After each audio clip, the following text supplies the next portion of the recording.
sababi sallah isi rafa gadi mana isi rafa gatu per mubarak yini bela ma fakanya pas rafa gatu sheno bas inje shamilu mangotu ati dirkama mana sayoreti wonno ko tisharaf ila mana tila dufechu ila mana tugala dufa arka wali bugeni mali jotan akamitti oso daamnitti kishona kayse jirtu oso kun guddaan jiru akkamitti daa'ima tana dhiifti haadha mana keetii dhiifti akkamitti ala gaagalatomu na biro dhufe rakkooti jenarraa qoddate ati akkana badii bakka kanaatti badii qabdaa naan jeen haaloluun ani nama isaa tumamu malee warahmatullahi barakaatu diriirtu sin jecha daawwattuu kamta kan bakkosi salaamana kan garaa bileen gattaamree sin biraa sin jecha arraan tana deebinee dhufne jiraarra keessummaa haariyaa fi nama haariyaa fuula haariyaa wajjin dhufe daawwatu keenya akkasuma jechuun warreen chaana kana faayyaa taatan akkuma gaseentaniin laayikii godhaati komantii barreessa jechuun namni haareen kun eenyu jettanii garuu anilleen chaana isaarratti haariyaa innis chaana kiyyaa bare salaamata gaafa dhume.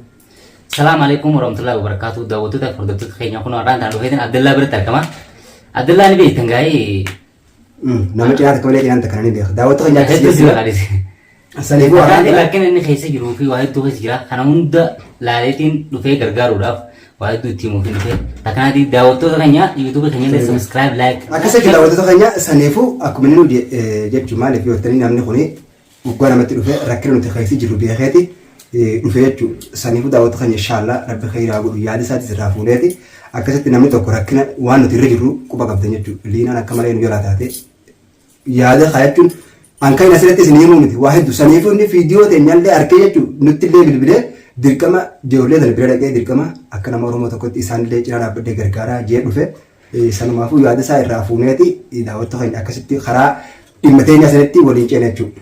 maal beektaa viidiyoo tisa laaleetiin waa hedduu rakkina liilaan keessa jirtu kan laale maal fi atis hedduu bas amma wanni irratti arge malee biriin jirtu. Liinaa bira. Liinaa biriin jirtu bas tanaafiin gaafiteeti. Tanaafiin dhufee bakka jeetiin tanaa hunda si gaafachuudhaaf si dawwalee bakka ati jirtu si gaafadhee keessa dhufe maal. Liinaa bira.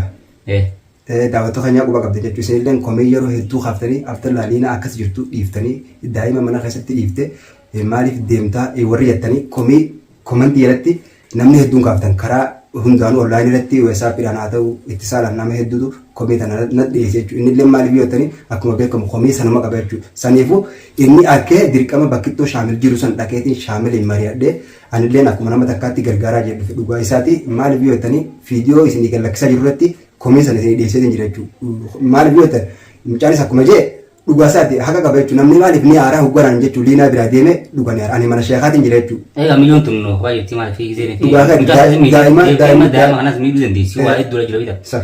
Kanaaf egaa ififuu yoo fiitee ofii jedhame daa'ima miidhee jechuun nama akkuma waan fiiteeti. Dhugaa kan saniifuu gaa miidhama kana giseen fi osoo agarruu hedduu walbeena wasiin turre gisee dhiifnee gaa kan macaa jennee ilaaluudha jennee waan sitti yaadu namni kana hoomtii tinu hedduu waa bareessu jira. Kan hundalaallee waan si bakka jirtee si waan si beekuuf si dawwalee akkasitti waa hedduu sitti muraasa dhufe. Daawwatu kan dhugaa isaati maaliif yoo ta'an akkasitti jechuun komitee sanii daa'ima mana keessatti raffisanii daa'ima mana keessatti dhiiftee akkamitti deemtaa jettanii yeroo isiin gaggabde jechuudha yeroo diinaan wanni sun irraa laaftee gaggabdi daa'ima akka tasaa jechuudha yeroo takka isii qabna silsilataan hidhaadhaa diinaa hidhaa jabee isaan jettanii bishaan quraanaatti dhaqamu jettan san hunda godhu wallaalleetiin hunda kanuma goonu nu harkaa jechuudha fakkeenyaaf waan irraa eegallee hin beeknu jechuudha saniifuu nuti jechuudha akkasitti rakkannee innis rakkina san jechuudha dirqama osoo harkuu rakkina kana bira hin taa'u rakkina shaamilee dhaableedhaan mataa keessatti dirtanii harkitan shaamil akkitanii jirtan jechuudha saniifi bakka kana dhufe dhugaa isaati gaafii bareedduu nu gaafate gaafinni bareedduu nu gaafate irratti anniin deebisaaf maaliif yoo jettanii akkuma dhufeeni Abdallaan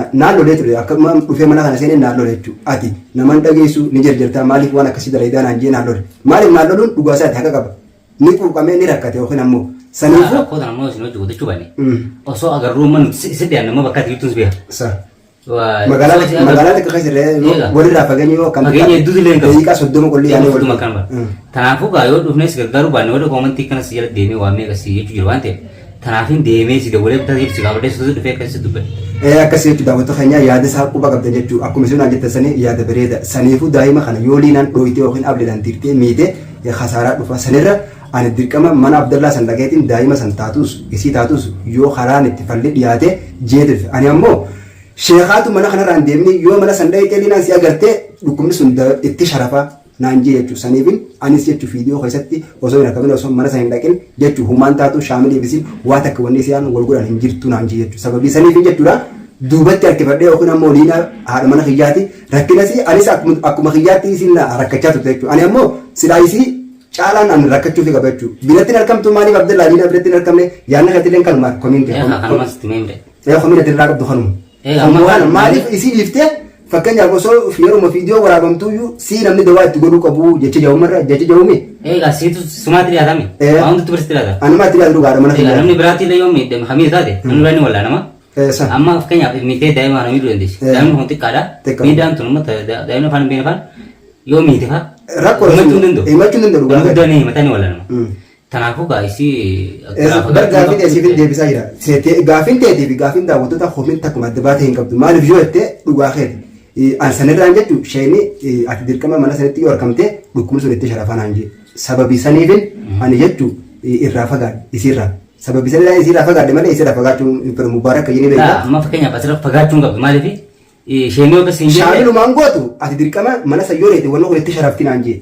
Yoo dhukkubni sun yoo ati mana san keessa reete yeroo isin akkasitti fiidee sheeyitaan wajjin haasofte waa taatu san itti bakka san dheeyte dhukkubni sun namni takka illee qabuu danda'u si harkaa baatee yookiin ammoo fooqee sana darbiti hin dhageenyaan jenna dhooki bakka kiyyaa mucaa tokko hawlaa irratti ati gartullee hin beekne malee nuuraddiin bakka. Namni kita kan ittiin dhiyaatu maaliif dawaa ittiin dhiyaatu dhugaa fayyada. Dawaa sana akka dawaa biraa gaafattee sheekuma san akka itti dhiyaachuu dandeessu. Na dhorkeessi jechaa jira gaafii teessiif hin deebisaa jira achirratti isheen na dhorke daawwattoota kayya dhugaasaati isheen na dhorke jechuun nuuraddiin ati asiin deeminaan jeeti bakka kiyya nuuraddiin buusee mucaa shaamilii wajjin rakkachaa jiru san quba qabde jechuudha bakka tiyya sanii nuuraddiin buuse jechuudha nuuraddiinitu jechuudha bakka ana silaa dawaa itti godhu san mana san keessatti shaamilii wajjin qabee akkasitti jechuun waamee godhu jira maaliif yoo ta'ani bulchaanis haqa qaba dhugaasaati baganatti dhufee gaafii tana gaafate akkamitti daa'imaa fi haadha mana keetii mana keessatti dhiiftee rakkoo tana hundaa'u yoo rakkoo yookiin firra geessitee yookiin rakkoo ilmaan irra geessitee jecha yoo biraa'ee ka'ee jechuudha na barbaadee yookiin na bilbilee bakka ana jiru sanatti dhufe haa galatumu innillee saneefuu daawwatta keenya ani maaluun godhuu qaba asirratti yoo isheen bakka sana hin dhaqne dhukkubni sun itti sharafanaan jee maaliif dhukkubni ni beektan siiniin namatti godhanii sammuu nama hojjiti sammuu nama hin dalagdu jechuudha namni sun yeroo sanitti hin beeku yoo irratti dalagamtee naafisiin jechuudha na jibbitii yookiin ammoo dhuggaan agarte wayii balleessiti jechuudha saniifuu akka isin waan balleessine yeroo isin siiniin sun itti haatee isin waa agartee waa fiidu san sila haqa bu'ana bakka san bu'ee haqabee itti rakkatu ana hin dhaqini naan jee rakkoo hamaadha uumti isheen bakka san hin dhaqini naan jee saniifuu homiin teessanii leen tanuma homiin ammoo bulchaalleen obboleessa kiyyaan leen tanuma jechuudha sanumaa fi deemee bakka jiru irraa ka'ee jechuudha Abdallaan kun akkamitti waan akkanaa dalaguu danda'e yeroo dura bakka tana na dhufu jechuudha ni lole hedduu loleeti hedduu aaree natti dhufeen akka jechuudha haa galatoomu maaliif yoo ta'ani dawaa fuunee fi akkuma fiidiyoo galgala kana isinii galla san argitanii dawaa fuunee garuu liinaan bayyanatti ibbeetee jechuudha akkasitti fayyitee wanni sun irraa hin galle jechuudha daawwattoota keenya manatti na dhufe bakka biroodis deemeeti gaafatee manatti jechuudha ilaa manatti na bilbile malee isaa mana kiyyu dhufe quban qabu ilaa manatti na dhufe jechuudha ilaa manatti ubbana dhufu harkaa walitti buugeenye maaliif yoo ta'an akkamitti osoo daa'imni xiqqishoon ilmuun baate shanii sun mana keessa jirtu osoo kun guddaan jiru akkamitti daa'ima tana dhiiftee haadha mana keetii dhiiftee akkamitti ala gabbaatee ati osoo isheen dhukkubsachaa jirtu maaliif akkana dalagaa jechi jawurraa'e namni jechuun wankuma quuqaa qaba namaa qaba wankuma jechuun rakkoo san sirraa hin qooddale jiru si lola jechuudha dhugaasaati naalollee ani maaliif haqa qaba ani nama jechuun obsuu danda'u jechuudha saniifi natti fiigi nakkeena fiigee maaliif na kaatina fiigee nan ilmoo daa'ima tana osoo haati dhukkubsattee jirtu ilmoo daa'ima tana haadha bira keessee ableedha yoo ilmoo tana waraante akka rakkoon dhuftu ni beekta rakkoon sun ammoo mataa keetira geessi yeroo mataa keetira geesse irratti atilleen nutillee sirraa hafuu hin dandeenyu sababii saniif osoo miidhaan tun haati osoo ilmoo miine jechuudha maaliif waan san ilmoo sana mana san keessaa fuutee hin deemne jechi jirurraa maaliif daa'ima sana akkuma argitan shaamil biratti shaamil harka takkaan isii qaba harka takkaan daa'ima qaba yoo shaamil sana qabaatee daa'ima san dhooyte khasaaraa dhufu sababii akkas jirurraa yoo ati booda rakkattee nuti hojii rakkana jechi jirurraa manatti na dhufe. Saa rakkoo sana waan sadii aannu gammaan tana maaliif beekta gaafa miidhaan ilmoo sana dhufte ilmoo sana machuu dandeessu harka tokko. Dandeessu. Harta kono tile rakkoo seente waa meeqa rakkoo dha beekta. Saniifuu gaayyoonii fi dhufnee waan kana sirraa akkanatti ilaaluu dadhabnee si dhufne. Dhugaa kati yoo gama san teessee fiidii malaaltee maaliif gurbaan. Waan sadii aannu namni kana siira ba'uu jiran maal. Gurbaan kun maaliif akkana godhaa daa'imaa fi haadha wal bira dhiisee deemettee tuma fiidiyoo laaltee jechuu yaada jechuu bala kannattee bira dabarte rakkoo dhufu yoo ammoo qaamaan na dhuftee Abdallah maaliif. Osoon si beeku osoon si wal beeknu akkamittiin. Akkuma galgala kanaa sanitti dhuftee nakkaatee yoo naa loltee naa utumtee maaliif nama sii tumamu jechuudha. Anamma galgala yeroo itti lafaa kaatee aartee natti fiidee akkasitti maal taate isin jeesani ani rakkina qabdu kana anu hubanne jechuudha daawwattoonni namni maaliif rakkoo fi hogga namni si loole gobboleessa keessi loole rakkoo ta'e firraa barachaa deemtu jechuudha saniifuu inshaallah jechuudha liinaan ni fayyite jechuudha. Inshaallah rabbi. Dawaa fuunee fi. Amma dawaadhaan dhiisuun qabdu kanatti. Dhiisuun qabdu dawaa silaasii fayyisuun garteemi. Sheekaa san bira deebiiti dawaa san fuudhii fi. Inshaallah. dawaa fuulee jechuudha daawwatoo sirna fayyitee nagaadha. Dawaa inni maalillee biraa moga takatti siis yookaan akkamiin yookaan miti maal inni dandeessi. Akkas daawwatoo kan dhugaa isaaniiti wanti walii daawwatoo keenya. Sani akkas yesuulee koomentiidhaan waa hedduu barreessaa fi yaadis bas yaada keessan barreessaa fi. Du'a munuu godha inshaallah. Akkas jechuun mubaarakeetu saalaa keessa jira maali yoo inni yaada kana jechuun warreen yaada maaliif Abdallaa Komii inni qabu kanarratti jecha keessa illee kan waliin beeka maaliif akkas gootaa baga siillolee warri yaadan illee mee koomenti teessan barreessaa yuutuuba kanarratti garuu ani haaree jechuudha chaana kanatti haaree jechuudha maaliif yoo dawaa walumaan jechuudha hafillee liinaallee eega dhufe jechuudha maaliif nu cinaa isin cinaa dhaabbadde jee eega dhufe liinaa walumaan gargaarree jechuudha wal cinaa dhaabbanne isaa waliin jechuudha akkasitti amma xiqqishoo jechuudha hiraftee jechuudha silaa liinaa asirratti as baafna jechuudha maaliif yoo ta'ani hiraftee dhukkubni itti cabeeti dawaa itti kaninee jechuudha akkuma fiidiyoo galgala galtan asluu fayyisaadhaa yoo asluu fayyiftan malee nuti hin deemnu nu jedhe saniif jechuudha akkasitti jechuudha as baanee fiidiyoo tana jechuudha isinii marre malee xiqqoo godhu warra akka kalee isaatii fi akka dheengadda sanii miti lashiidha nutuyyuu qalbiin teenya xiqqoo qilleensa nutti fudhatte jechuudha obboleessa kiyyaa galatoomu na bira dhufee rakkooti jenarraa qooddatee ati akkana badii bakka kanaatti badii qabda naan jee naan loluun ani nama isaa tumamu malee nama isa tumamu jechuudha saniifuu dhaamsa kiyya kana jechuudha dhaamsa qabdu asirratti daawwata kiyyaa komii ta'e si deebisee na fakkaatte. Naa deeftee waan ta'u galatoomi garuu keetillee naa tumtee akkasii wanni hedduu keetillee galatoomi daawwattoota bartoota keenya Adallaan bas duuti xayyaatii wanni akkuma isin koomentii keessan barreessan san laalee illee itti dhufe. Yaaduma keessan san irraa illee yaaduma akka keessanii san qabachuu daawwatoo keenya.